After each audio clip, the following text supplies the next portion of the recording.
Well, G's 93.7, rip headphone users.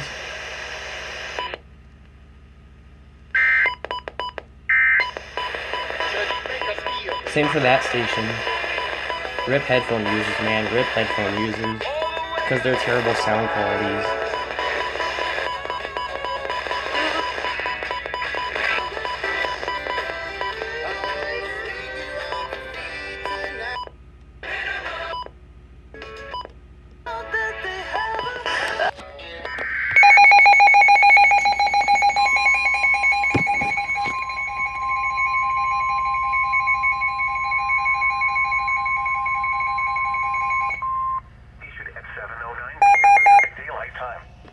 The National Weather Service in Spokane has issued a flash flood warning for eastern Okanagan County and northeastern Washington until 10:15 p.m. Pacific Daylight Time.